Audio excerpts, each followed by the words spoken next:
مع اول واحد بقى بنقابله بنحدف الشنطه دي في وشه. ساعات كده كنا بنسمع لما بنت تقول لمامتها عايزه اقص شعري، او عايزه اسافر مع اصحابي، او عايزه حتى اجرب شغل جديد، كان بيتقال لما تبقي في بيت جوزك اعملي اللي انت عايزاه. قيس بقى على كده حتى الاحتياجات العاطفيه والحب والطبطبه والاهتمام، ده غير طبعا العلاقات اللي دخلناها وفشلت.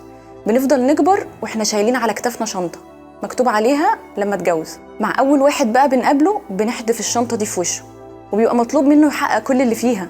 دي احلام سنين ما فيهاش هزار. وقتها كل واحد بيتعامل مع الطرف التاني على انه فانوس علاء الدين اللي هيحقق الاحلام. ومع كل موقف بقى بنتخذل فيه بنبتدي نلوم على الطرف التاني، وكأنه مطلوب منه يحاسب على فواتير مش بتاعته، يصلح ويجبر كسر ويلبي طلبات هو اصلا ما كانش سبب فيها.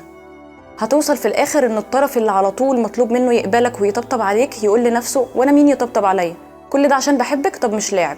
وخناقات كبيره، وهي في الحقيقه ما بتتخانقش معاك، هي بتتخانق مع تاريخها ووجعها القديم، بتتخانق مع احتياجاتها اللي اتأجلت وما اخدتهاش في وقتها. وجود شخص في حياتك شيء جميل، الدعم كمان حاجه كويسه، لكن العلاقه لازم تبقى رايح جاي بشكل ناضج وسوي عشان تعمر.